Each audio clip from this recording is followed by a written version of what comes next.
Hello et bienvenue dans Powerful Reborn, le lieu, l'endroit où l'on parle mindset, émotion, dev perso. C'est ici que je t'aide à cheminer dans tes réflexions et ton évolution personnelle. Si tu ne le sais pas encore, moi c'est Maëlle, je suis coach en développement personnel et hypnothérapeute.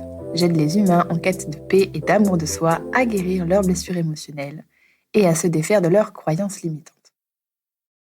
On se retrouve aujourd'hui pour parler d'un sujet plutôt cool. Tu verras, tu sauras ou tu as été forcément concerné par ça.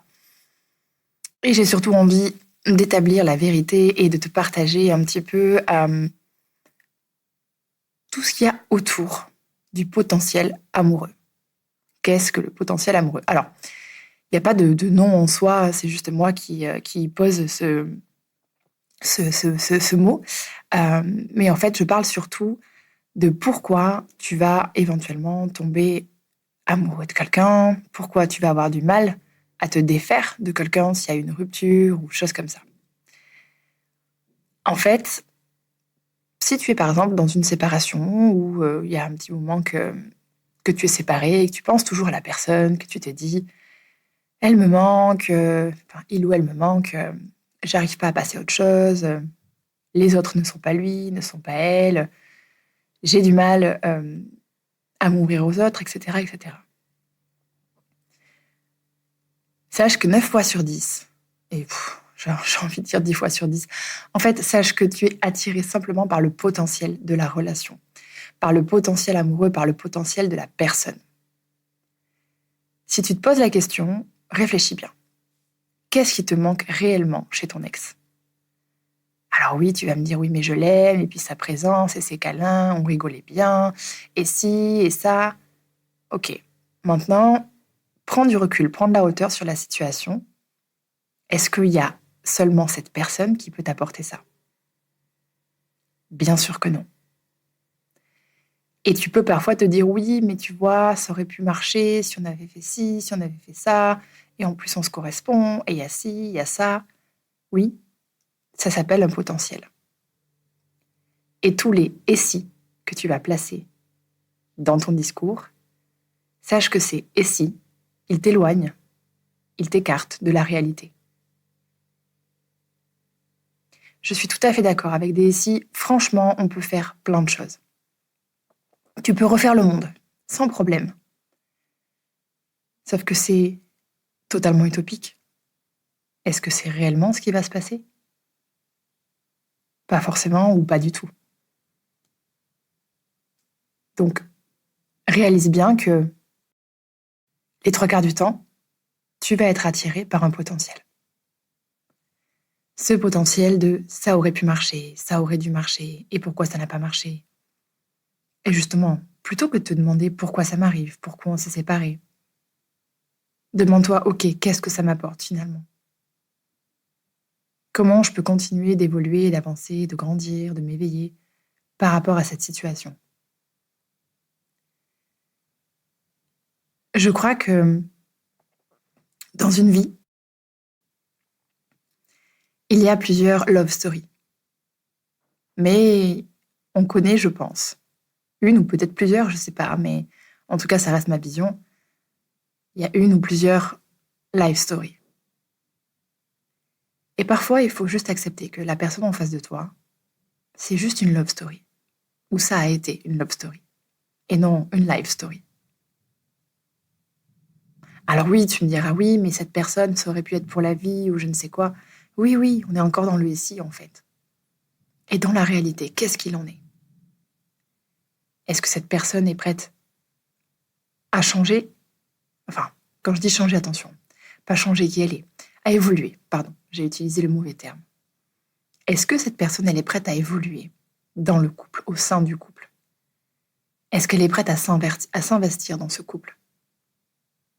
Est-ce qu'elle est prête à engager de l'énergie pour que ce couple avance, pour que ce couple évolue, grandisse, vieillisse? Si tu es toute seule ou tout seul à penser ainsi, alors oui, en effet, c'est une love story. Et il faut accepter que les choses sont temporaires et que rien n'est acquis. Mais si tu n'arrives pas à t'en détacher, c'est parce que tu te coinces tout simplement dans un éventuel potentiel. Et crois-moi, je pense qu'il y a énormément de personnes sur cette planète avec qui on peut avoir un potentiel. Maintenant, avec qui vraiment tu vas avoir une histoire? Une histoire durable, une histoire sur le long terme. Et pour le coup, tu vois, c'est exactement ce qui m'est arrivé. Je me suis attachée à un potentiel. Le pire dans tout ça, désolée d'utiliser un terme assez négatif, mais c'est que parfois, par rapport à ce potentiel, on outrepasse nos limites, nos besoins, nos envies. Parfois, tu rencontres quelqu'un avec qui ça colle, il y a énormément de potentiel. Mais tu vas, on va dire, décréter certains red flags. Où tu sais inconsciemment que même s'il y a du potentiel, ça va être compliqué. Mais soyons honnêtes, très souvent, on va foncer tout droit et se dire oui, mais il y a le potentiel, donc ça va le faire. Dis-toi bien que ce soit, on va dire, le retour d'un ex ou d'une ex, ou bien une nouvelle personne, s'il y a des triggers trop grands, s'il y a des red flags trop grands, le potentiel n'a pas de valeur. Alors attention, la bonne personne n'existe pas. Fun fact, la bonne personne n'existe pas, mais elle peut le devenir. Donc on n'est pas non plus dans je rencontre quelqu'un qui est idéal, qui est parfait, adapté pour moi. Non, ça n'existe pas non plus.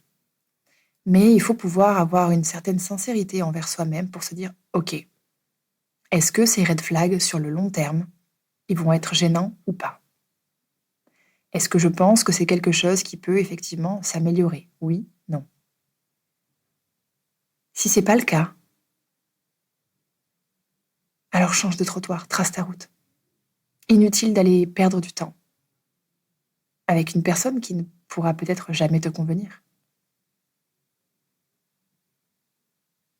Oui, je sais, c'est pas forcément facile à entendre et beaucoup de personnes diront oui, mais tu comprends, et si? Oui, oui, oui, on revient toujours dans le et si. N'oublie pas, le et si t'éloigne complètement de la réalité. J'ai envie de te dire, fais un petit exercice tout simple. Imagine là dans la relation dans laquelle tu es, ou peut-être la relation que tu as eue, reviens un peu en arrière et regarde la personne telle qu'elle est. Tout ce qui la constitue, ses valeurs, sa façon d'être, son comportement, ses envies, ses objectifs, ses besoins. Ok, tu remets vraiment tout le contexte. Et là, pose-toi la question.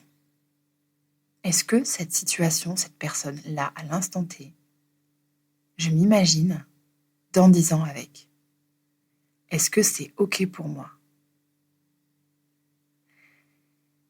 Et très souvent, alors ça peut être un oui, hein, et dans ce cas-là, ça reste aussi, attention, il y a quand même beaucoup de choses qui sont arrangeables, qui sont modifiables au sein d'un couple. Et d'ailleurs, tous les couples qui durent passent par des phases de friction assez grandes et ont parfois besoin de moduler en fait tout simplement la situation. Donc il ne faut pas non plus, comme je te disais, imaginer que tout est parfait et tout roule. C'est pas ça. Mais je prends l'exemple pour moi en fait. Par exemple, au tout début de ma dernière relation, si je reviens dans le contexte du début et que je me pose la question, est-ce que c'est ok pour moi? Est-ce que c'est ok pour dans 10 ans, ça roule comme ça? Absolument pas. Maintenant, est-ce que la personne est, comme je t'ai dit tout à l'heure, est prête à évoluer, à, on va dire, grandir sur certaines choses, sans changer qui elle est, attention? Oui, non. Et pour ma part, c'était pas le cas. Donc ça veut dire que le potentiel que j'avais repéré n'était pas, on va dire, n'avait pas en tout cas de marge d'évolution. Donc si je reprends le potentiel brut comme il est là, et que je me projette avec la personne, ça colle pas. Donc j'en reviens à la réalité de ok, cette personne je l'aime, il y a du potentiel, ça aurait largement pu marcher. Mais il faut être deux dans un couple. Dans toute relation, nous sommes deux. Donc, il faut pouvoir avoir envie de grandir, évoluer ensemble. Parfois, je dirais de traverser le chaos, l'enfer ensemble. Et dans ce cas-là, le potentiel est exploitable. Mais justement, et surtout, en fait, dans le cas d'une rupture, déjà, si la personne est partie ou si tu es parti, c'est pour une bonne raison. Si tu ne reviens pas ou si elle ne revient pas, c'est pour une bonne raison. Et très souvent, on se retrouve avec seulement un potentiel exacerbé, mais inexploitable. Et on peut rentrer très facilement, justement, dans « et si j'avais fait ça ? Et si j'avais dit ça ? Et si j'avais pas fait cette erreur ? Et si j'avais fait les choses autrement ?» Certes, je comprends. Mais le passé, on ne peut pas revenir dessus. Les choses sont ainsi. Il vaut mieux se concentrer sur le présent, le futur. Ok, est-ce que c'est modifiable ? Dans mon cas, ça l'était, mais que de mon côté. Donc, c'est juste un potentiel. Et le plus grand souci d'un potentiel, c'est que tu peux te retrouver à te coincer, en fait. À t'empêcher d'aller peut-être ouvrir la porte à de nouvelles personnes. De vivre tout simplement une histoire fabuleuse avec une autre personne. Parce que tu restes attaché à ce potentiel de « et si un jour il revenait ou il ou elle revenait ?» Et vu que ça peut fonctionner, et vu qu'on s'aime, et vu que si... Oui, mais la vie, elle est dans le réel, elle est là, à l'instant T. Et là, à l'instant T, si on veut faire grandir une relation, avancer, évoluer, il faut avoir les mêmes envies, les mêmes objectifs. Pour la relation, attention, pas en tant que personne. Si toi, dans ta relation, tu veux construire du sérieux, faire des enfants, te marier, et que l'autre personne, elle n'a qu'une envie, c'est profiter de sa vie, ça va être compliqué. Et je voulais vraiment, en fait, aujourd'hui, insister un petit peu, entre guillemets, sur cette notion de potentiel. Parce que j'ai une amie très proche qui est bloquée depuis très longtemps dans ce potentiel. Et inconsciemment, elle s'auto-sabote sur les relations futures. Parce que c'était une personne spéciale. Parce qu'il y avait beaucoup de potentiel. Et je comprends 1000 fois. Le désavantage, c'est que tu te fermes à la vie, finalement. Tu te fermes à l'amour. Juste en te disant, mince, si je passe à autre chose, peut-être que je vais perdre ce potentiel. Et dans tous les cas, je ne sais pour quelle raison, je ne saurais l'expliquer, et parfois je pense qu'il n'y a pas forcément besoin de réponse. Mais les personnes, quand elles doivent croiser ta route, elles la croisent. Quand elles doivent partir, elles partent. Et quand elles doivent revenir, elles reviennent. On en revient à cette phrase un petit peu bateau, mais si tu dois le ou la retrouver, tu le ou la retrouveras. Et ça, c'est très réel. Je ne dis pas que c'est forcément le cas, bien entendu, et moi, personnellement, je n'imagine pas du tout les choses comme ça.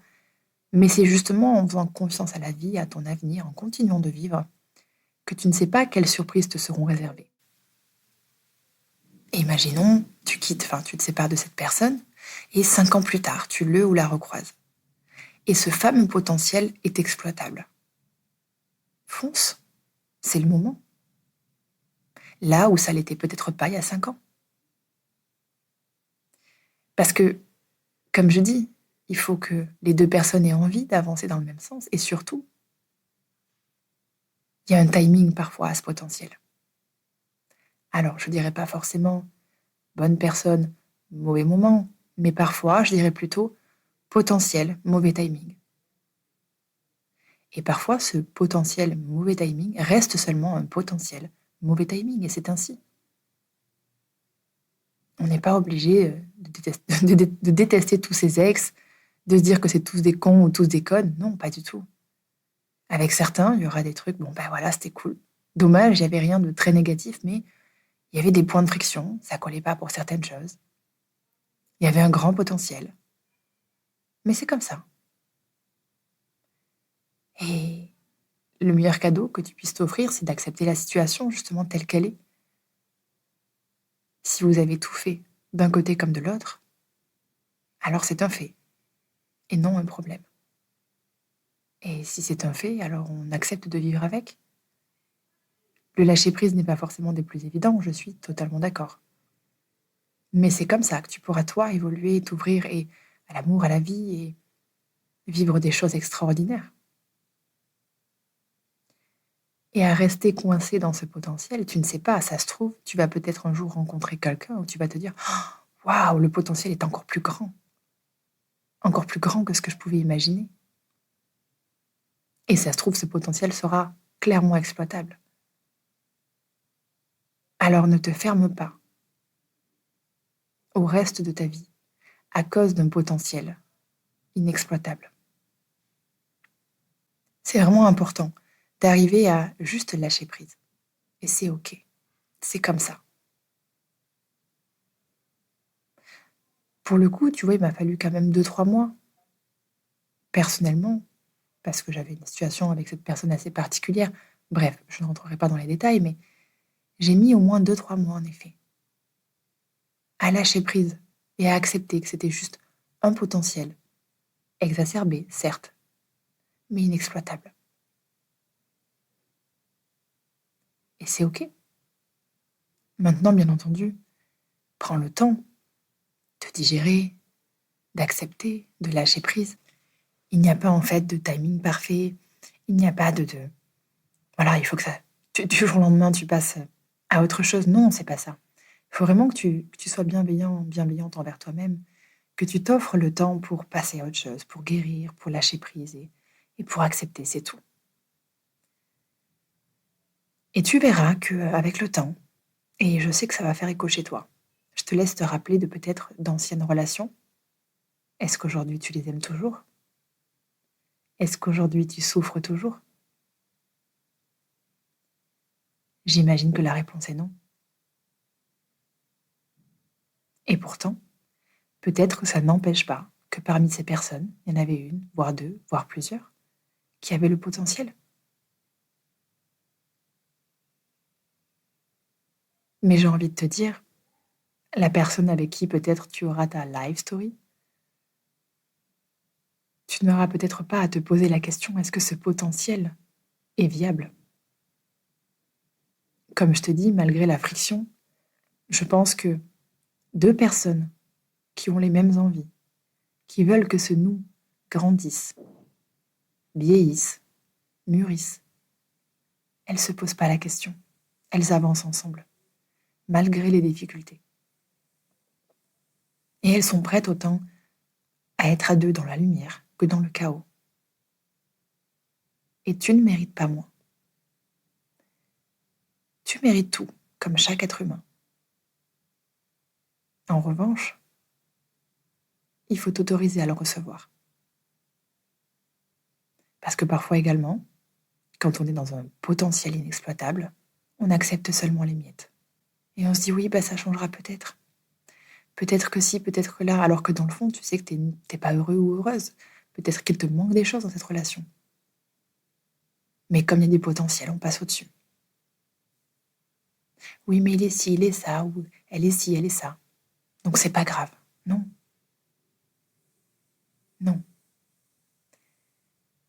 Ta relation, ça doit être ta safe place. Ça doit être un endroit qui t'apaise, qui te fait du bien, où tu te sens toi-même, où tu reçois tout ce dont tu as besoin et où tu donnes tout ce dont l'autre a besoin.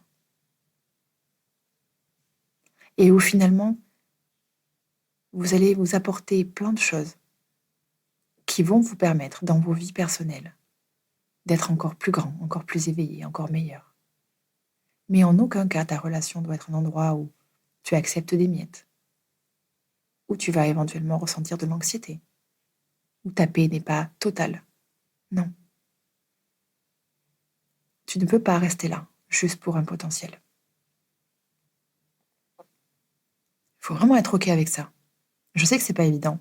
Et, et pour le coup, tu vois, c'est vraiment une réflexion que je me suis faite il y a pas longtemps. Puisque moi aussi, je me disais, mais il me manque. Et finalement, tout me manque de lui. Et après, je me suis dit, mais attends, mais ce qui te manque de cette personne, c'est peut-être les sensations qu'elle te fait ressentir. Comment tu es quand tu es avec lui. Qu'est-ce qu'il te procure? Et finalement, est-ce que c'est le seul à pouvoir te procurer ça? Non.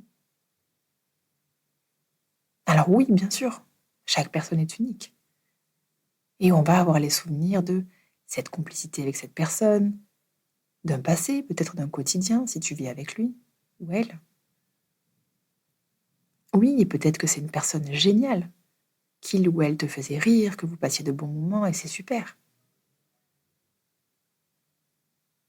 Mais c'est pas réellement la personne qui te manque. C'est les sensations. Et ces sensations, tu peux les trouver chez 1 million d'autres personnes. Oui, elles seront sûrement différentes. Et oui, ce ne sera jamais cette personne. Mais cette nouvelle personne ne sera jamais l'autre non plus.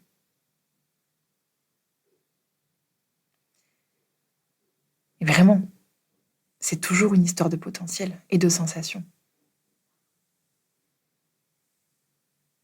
Et si je suis honnête avec moi-même, bien sûr qu'il m'a manqué en tant que personne.